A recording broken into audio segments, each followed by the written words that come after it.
예수를 파는 자는 유다지요. 군호를 이뤘다는 군호라는 것은 암호입니다. 암호. 이 말은 조선시대에 우리가 썼던 말인데 그 왕궁에 들어가기 위해서는 이제 그 암호를 서로 주고받아요. 그 암호는 매일매일 달라져요. 오늘 다르고 내일 다른다. 왕이 허락해야 된다. 왕이 그 군호가 마음에 들지 않으면 자기 마음대로 바꿀 수가 있는데 절대로 비밀 누설은 금지입니다. 그래서 왕궁에 들어가기 위해서는 서로 이제 군호가 맞아야지, 그 말이 맞아야지 들어갈 수가 있었다. 그런 기록이 있습니다. 그래서 서로 이제 이렇게 한 거예요. 내가 입 맞추는 자가 예수니 그를 잡아서 끌고 가면 된다. 이렇게 했습니다. 유다는 다른 제자들은 예수님을 버리고 도망쳤죠. 근데 유다는 적극적으로 예수님을 팔아넘겼어요. 그러니까 가치관 문제입니다. 가치가 없다라고 생각해요. 제일 나쁜 사람이 가룟 유다겠죠. 예수님을 가치가 없다고 생각하고 은 30에 가치를 매겨서 팔아버린 겁니다. 내가 밀고 하는데 도움을 줄 테니, 밀고 할 테니까 내가 누군지 알려줄 테니까 돈 달라 이래가지고 챙긴 거죠. 그래서 45절에 와가지고 예수께 라비어하고 선생님하고 입을 맞췄습니다. 이게 군호입니다. 그래서 46절 그들이 예수께 손을 대어 잡았다. 47절 곁에 서 있는 자 중 한 사람이 칼을 빼서 대제사장의 종을 쳐서 그 귀를 떨어뜨렸다. 그러니까 이 사람도 좀 예수님의 제자 중 하나인 것 같은데 이게 베드로인가요? 잡으러 온 사람들과 칼싸움이라 하겠다는 겁니다. 그래가지고 이제 칼을 들어서 준비를 했겠죠. 가지고 다녔겠죠. 그런 걸. 그래가지고 막 하려고 그랬는데 예수님께서 금하셨죠. 다른 성경에 나오지만 금하셨습니다. 그 다음 48절 예수께서 그 무리에게 말씀하여 이르시되 너희가 강도를 잡는 것 같이 검과 몽치를 가지고 나를 잡으러 나왔냐. 내가 날마다 너희와 함께 성전에 있으면서 가르쳤는데 너희가 그때는 왜 나를 잡지 않았느냐 이렇게 말씀하십니다. 자, 상황이라는 게 그렇습니다. 일이 이루어질 때 이루어지는 거죠. 서두른다고 해서 되는 것도 아니고 그냥 가만히 놔두면은 이루어질 때 이루어지는 것입니다. 예수님께서 이렇게 말씀하십니다. 그러나 지금 너희들이 이렇게 일을 벌이는 것은 성경이 제때 이루어지게 하려고 하나님께서 하시는 거다. 그러니까 때가 돼서 이루어지는 거죠. 여기 제자들이 다 예수를 버리고 도망하니라 이렇게 나와 있습니다. 그 다음에 51절부터 52절에 보니까 좀 특이하게 한 청년이 벗은 몸에 배에 호디부를 두르고 예수를 따라가다가 무리에게 잡힘에 배에 호디부를 버리고 벗은 몸으로 도망. 자, 제자들이 도망쳤는데 그 사방으로 도망쳤지 않겠습니까? 근데 이 제자들이 아마도 우리가 추측에는 마가가 좀 부잣집이거든요. 마가복음을 쓴 마가, 베드로의 제자 마가복음을 이제 마가가 썼는데 마가의 집에 들어가서 이제 그 성경 강림 뭐 그런 어떤 장소일 것 같기도 하고, 네, 성만찬의 장소죠. 그 집에 갔는데 거기에 한 청년이 있었습니다. 마가가 있었던 거죠. 그냥 부잣집이었기 때문에 아무래도 그 배 호디브라는 것은 세마포이기 때문에 일반 가난한 사람들은 못 덮고지 않대요. 근데 요 마가는 부자였기 때문에 그거를 그냥 홀랑 벗고 아마 자는가 봐요. 잠을 홀랑 벗고 그런 걸 자고 있다가 제자들이 와가지고 우리 선생님이 지금 잡히셨다 막 이러니까 막 그냥 놀란 거지. 그래서 구경하러 간 거예요. 배 호디브를 걸치고 그냥 가서 구경을 한다고 갔다가 그 왜 요새 경찰들이 의심스러운 사람 붙들면은 뭐 검문하는 거죠. 그 뭐라 그러나요? 단어가 잘 생각이 안 나요. 이제 주민등록증 보여주세요. 뭐 어디서 왔습니까? 뭐 하러 왔습니까? 뭐 그런 거 검문하잖아요. 그죠? 그런 것처럼 딱 검문에 걸린 거예요. 그래서 딱 그 예수님 구경하러 갔다가 붙잡혔습니다. 그 사람들에게 오늘날로서는 그 경찰들에게 붙들렸습니다. 그래서 예수님과 함께 처형될까봐 겁이 나서 배 호디 슬리프를 버리고 그 세마포를 버리고 벗은 몸으로 도망쳤다. 자, 이게 누군지는 지금 안 나와 있는데 그냥 한 청년이라고 나와 있죠. 우리 추측을 하건데 이 마가가 괜히 이걸 넣겠습니까? 자기 얘기를 슬쩍 넣어버린 거야. 이게 자기가 그날 밤에 했던 일들을 그냥 슬쩍 넣어버린 거다. 아마도 그렇게 추측하는 것이 맞을 것 같습니다. 자, 53절. 그들이 예수를 끌고 대제사장에게로 가니 대제사장들과 장로들과 서기관들이 다 모이더라. 베드로가 예수를 멀찍이 따라 대제사장의 집들 안까지 들어가서 아랫 사람들과 함께 앉아 불을 쬐더라. 이거 왜 따라갔습니까? 베드로가 궁금해서. 이게 어떻게 일이 될까 궁금해서 따라간 거예요. 55절. 대제사장들과 온 공회가 예수를 죽이려고 그를 칠 증거를 찾되 얻지 못하니. 증거가 중요하죠. 근데 증거가 없어요. 예수님을 죽일 만한 증거가 없고, 우리는 요번에 윤석열 전 대통령을 이렇게 파면시키면서 증거가 차고 넘친다라고 얘기하지 않습니까? 파면시킬 만한 증거가 차고 넘쳤다. 예. 6가지나 헌법재판관이 얘기하면서 전부 다 이건 파면감이다 이렇게 얘기하지 않습니까? 그러니까 요번에 아주 헌재가 이렇게 발표한 결정문을 읽어보든가 하면은 여러분 들으셨죠? 저는 읽기도 했는데 아주 쉽습니다. 옛날처럼 권위주의적으로 어렵게 쓰지 않습니다. 아주 귀에 쏙쏙 들어오게 해서 이거 초등학교, 중학교, 고등학교 교과서에도 올려야 된다 이런 거. 민주주의가 뭐다. 이렇게 할 정도로 아주 쉽게 했습니다. 왜냐하면 파면시킬 만한 증거가 애매모호한 것이 아니라 차고 넘치기 때문에 파면시킬 수 있는 증거가 충분하다는 거죠. 근데 예수님을 지금 잡아 죽이려고 하는데 마땅한 증거가 없었다는 것이죠. 그리고 증거가 없으면은 증언이라도 있어야 됩니다. 증인. 근데 그 증인들이 서로 이렇게 같은 말을 하면은 그게 증거로서 효력이 있습니다. 근데 여러 증인들이 나와서 이런 말 저런 말 하면서 예수님이 이렇게 잘못했다 이렇게 잘못했다 하는데 서로 말이 맞지 않아요. 그러면은 이 증거로 채택을 할 수가 없습니다. 서로 말이 맞아야 되는데 어떤 사람 이 말하고 어떤 사람 저 말하고 하니까 이게 전부 다 확실하지 않다는 거죠. 그래서 56일에 보니까 그 증언이 서로 일치하지 못하였다. 증거로 쓸 수 없었다. 죽일 만한 증거로 채택하지 못하였다. 57절. 어떤 사람들이 일어나서 예수를 쳐서 거짓 증언으로 이르되 우리가 그의 말을 들었다. 손으로 지은 이 성전을 내가 헐고. 자, 이 당시의 성전은 전 세계적으로 불가사의한 어마어마한 성전이었습니다. 헤롯이 짓고 있었습니다. 예, 이런 건축물들은 세계사에서 전무후무한 어떤 성전이었거든요.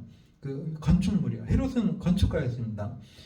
근데 그것을 이제 유대인들의 인기를 얻기 위해서 짓고 있었는데 유대인들이 막 자랑스럽게 여겼던 거죠. 근데 예수님께서는 그 성전을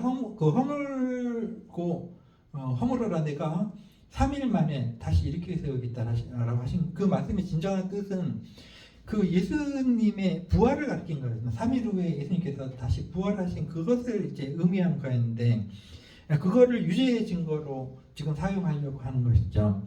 하나의 이 사람들의 잘못된 해석이었을 수가 있습니다. 어떤 말을 하면은 그 전에 어떤 배경이 있는가 그런 것들을 이렇게 생각을 하고 해석을 해야 되는데 그냥 이렇게 이 사람이 우리 성전을 허물면은 이 성전을 내가 헐고 이 말은 거짓말이죠. 예수님이 이 성전을 허물겠다 그런다. 이건 거짓말이죠, 그죠? 그런 말을 예수님께서 하신 적이 없습니다. 그리고 손으로 짓지 아니한 무슨 희한한 어떤 건물을 사흘 만에 내가 짓겠다 이렇게 하는 것을 들었다. 그렇게 얘기하는 사람도 있었지만은 그 증언도 서로 그 여러 사람들의 말이 서로 다르기 때문에 증거로 쓸 수 없었다. 그래서 그 60절에 대제사장이 예수님이 그 어떤 그 말을 유도를 해가지고 유도 신문을 해서 예수님을 잡아주길 어떤 증거로 삼으려고 하고 있는데, 자 60절에 보니까 예수에게 물어 이르되 대제사장이 오늘날의 그 헌법재판관 같은 사람이죠. 예. 너는 아무 대답도 없느냐? 그 61절에 침묵하고 아무 대답도 하지 않으시고, 이거 굉장히 대비되어 있죠. 전 윤석열 대통령은 그 자기가 파면 위기에 이르렀을 때 재판이 벌어졌습니다. 헌재에서. 그때 맨날 나와가지고 자기의 주장을 이제 떠버리면서 거짓말을 막 해대면서 온갖 말들을 해대면서 막 그 사람들을 선동하고 헷갈리게 하고 막 그러지 않습니까? 자기가 살려고, 그건 뭐 자기가 살려고 그런 거니까 뭐 그렇다 치더라도 거짓말이라고 라도 해서 살아야 되지 않습니까? 여하튼 간에. 근데 그 예수님께서는 굉장히 상반되게도 그렇게 그 예수님을 이렇게 공격하는 사람들이 이렇게 많은데도 아무 대답도 하지 않으셨습니다. 그러니까 굉장히 이례적인 일이죠. 보통 사람 같으면은 자기가 살려고 윤석열 씨처럼 막 어떤 말이라도 꾸며대가지고 나는 안 그랬다, 안 했다, 뭐 이런 식으로 할 건데 예수님께서는 아무 대답도 하지 않으셨습니다. 자, 61절을 좀 자세히 들여다보고 마치겠습니다. 대제사장이 다시 물어 이르되 내가 찬송받을 이의 아들 그리스도냐 하나님의 아들이냐? 이 말 어떻게 생각하십니까? 찬송받을 이는 하나님이시죠. 근데 우리가 보통 이제 마가복음은 주로 예수님을 하나님의 아들이라고 얘기하고, 뭐 다른 마태복음, 누가복음 이런 데는 그리스도 뭐 이런 식으로 얘기하고 뭐 그런데 하나님의 아들이라는 건 우리가 좀 생소하잖아요. 하나님의 아들 그러면 하나님의 어머니가 있어야 되고, 그죠? 우리가 생각하면 하나님의 아들이 뭐지? 하나님의 아들이 있는가? 이렇게 생각을 하잖아요. 우리 좀 생소한 겁니다. 그러나 이 마가복음을 쓸 당시에 이 지역, 그 지구촌 이 지역의 사람들의 머리는 하나님의 아들 그러면 다 감에 오는 거예요. 왜냐하면은 그들이 아주 자주 쓰는 말이기 때문에. 그러면 어떤 사람을 하나님의 아들이라고 그들이 그 말을 했느냐? 흔하게 하는 말이었습니다. 영웅. 신과 인간, 신인 것 같기도 하고 인간인 것 같기도 한 그 위대한 영웅을 하나님의 아들이라고 이 사람들이 흔하게 얘기해요. 흔하게 이 사람들 이야기 속에 하나님의 아들, 신의 아들, 하나님의 아들 그러면은 그런 의미가, 그리고 이 신의 아들이라면은 죽는 것도 자기를 위해서 죽지 않습니다. 많은 사람들을 위해서 자기의 목숨을 버릴 줄 아는. 그래서 일본에서 그런 일이 있었다죠. 우리 한국 사람이 기차역에서 일본 사람이 술이 취해가지고 기차역에 떨어진 걸 보고 뛰어내려가서 그 일본 사람을 밀쳐내고 자기가 죽었다. 그 일본 사람들은 신으로 여깁니다. 거기에 비석을 세우고 한국 사람 누구누구가 자기의 목숨을 버려서 한 사람을 구했다. 이렇게 세워놨다는데 이것이 하나님의 아들입니다. 이 사람들의 그 머릿속에는. 그리고 유대인들의 머릿속에는 하나님의 아들 그러면 다윗을 기억합니다. 솔로몬을 기억합니다. 왕을 하나님의 아들이라고 하는 거예요. 그래서 이제 구약성경을 읽어봐도 다윗이라든가 이런 왕들은 그 하나님의 아들로 나옵니다. 그러니까 지금 우리는 그 하나님의 아들 그러면 좀 이상하잖아요. 하나님의 아들, 뭐 하나님의 어머니가 있는 것도 아니고 그 하나님의 아들을 낳나? 이렇게 생각하고 헷갈리잖아요, 그죠? 근데 이 사람들은 그게 아닙니다. 하나님의 아들 그럼 네가 찬송받을 이 아들 그리스도냐는 것은 네가 하나님께 임명을 받은 왕이냐 이 말입니다. 유대인들이 물었을 때는 네가 그 하나님께서 직접 세운 왕이냐 이 말입니다. 예수님께서는 그 말에 대해서 부인하지 않으셨습니다. 시인하셨습니다. 인정하셨다가 62절에 내가 그다 이렇게 그 말씀을 하셨고, 63절에 드디어 대제사장이 이제 예수님을 죽일 어떤 그 꼬투리를 잡았다라고 생각을 하고 자기 옷을 찢었습니다. 여기 자기 옷을 찢으면라는 말은 내가 확실하게 증거를 잡았다는 거예요. 도저히 분통이 터져가지고 이 말을 못 들어주는 말이다라는 의미에서 옷을 찢는 겁니다. 이 사람들이 관례상으로는 우리가 어찌 더 증인을 요구하리요. 직접 들었다는 거, 직접 이 사람이 잘못된 말을 하는 것을 들었다. 증인 필요 없다는 거죠. 직접 들었다, 자백했다는 거죠. 자기가 사형당할 만한. 여기 64절에 신성모독이라는 말이 나오는데 전 세계적으로 신성모독죄로 처형을 하는 그 나라들이 있습니다. 우리나라는 아닙니다. 우리나라는 뭐 하나님 욕했다, 부처님 욕했다, 그 처형하지 않습니다. 우리나라는 막 욕해도 돼요. 그런데 전 세계를 이렇게 두고 볼 때 사우디아라비아라든가 이라크 같은 나라들은 또 그 아프리카의 서부 지역이나 저쪽 그 북동쪽에 있는 나라들은 그 신상 모독을 하면은 바로 죽일 수 있습니다. 사람은 그 사형당하지라는 거. 이 당시에도 이랬습니다. 신상 모독이다 그러면 하나님에 대해서 좀 경멸하거나 신에 대해서 경멸하거나 어떤 그 좀 불경한 어떤 말을 하거나 하는 게 신성 모독이거든요. 그건 사형에 해당하는 겁니다. 이 당시에 이 지역에서는. 그리고 전 세계적으로 보면은 그 신성 모독을 하면은 사형까지는 안 하더라도 어떤 처벌을 가하는 지역이 있고 우리나라처럼 전혀 괜찮은 지역이 있습니다. 이건 문화적으로 좀 다른 거죠. 근데 지금 이 당시에 이 유대인들 이 지역에서는 신성 모독은 사형이었다는 거죠. 그래서 이제는 죽일 만한 어떤 그 꼬투리를 잡았다는 거죠. 신성 모독하는 말을 우리가 같이 들었다. 그러니 이제 사형에 해당한다라고 자기들끼리 결론을 냈는데 실제로 죽이지 못합니다. 왜냐하면 국권이 없습니다. 지금 유대인들이 뭐 권력이 있어도 로마의 허락을 받아야 되기 때문에 재판을 다시 벌여야 됩니다.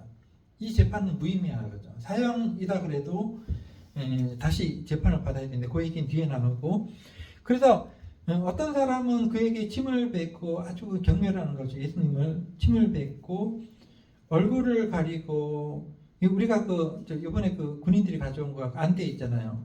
눈을 가리고 어떻게 하려는 거죠. 주먹으로 치며 이르되 선지자 노릇하라. 이건 뭐냐면 주먹으로 때린 다음에 누가 때렸는지 알아맞혀봐 이 말입니다. 여러 사람이 두들겨 팬 다음에 누가 어떻게 때렸는지 알아맞혀봐. 네가 선지자면. 이런 식으로 예수님을 경멸한 거고, 하인들은 손바닥으로 졌다라는 말은 이게 그러니까 종들이 노예들이 예수님을 노예보다 못하게 그 손바닥으로 치는 거는 이건 안 되는 거예요 원래요. 예전에 이 당시의 법으로 보면은 손바닥으로 치면은 한 2천만 원 물어내야 돼요. 그리고 손등으로 치면 4천만 원. 그러니까 이거는 굉장한 어떤 막대하는 거예요. 사형수를 이 사형수를 대하는 유죄 판단, 자기들끼리 유죄 판단을 내린 거죠 이미. 그렇게 해가지고 예수님을 이렇게 경멸하고 모멸했다. 여기까지만 읽겠습니다. 우리가 왜 예수님의 어떤 이 밤에 대해서 생각을 하냐면, 자, 우리가 윤석열 전 대통령이 파면당했을 때 사람들이 어땠습니까? 좋아하는 사람들도 있었지만 한쪽 편에서는 드러눕고 소리 지르고 재판관들에 대해서 욕하고 세상이 끝난 것처럼 막 이렇게 울분을 터뜨리고 하지 않습니까? 그것은 이 사람들의 머릿속에는 윤석열 전 대통령과 한 배를 탔다라고 생각하기 때문에 그렇습니다. 리더가 없어진 거죠. 그러니 이제 큰 사건이라고 볼 수가, 그 사람들에게는 큰 사건이라고 볼 수가 있는 것입니다. 마찬가지로 우리 공동체의 리더는 예수님이고 우리는 예수님의 권력을 나누어 가지고 있습니다. 지금 여러분들이 예수님의 이름으로 기도하면 예수님의 권력으로 통해서 이루어지는 겁니다. 다른 사람의 이름으로 기도하면 안 돼요. 이루어질 수가 없어요. 왜냐하면 그런 권력이 아니거든. 예수님의 권력을 힘입어서 그걸 나누어 가지고 기도하는 것입니다. 그래서 이날 밤에 있었던 일들을 계속 생각하면서 왜 그가 이렇게 그 순환을 당했어야 되는가라는 것을 더 생각하고 알아갈 수 있는 우리 공동체가 되기를 기도하겠습니다. 기도하겠습니다.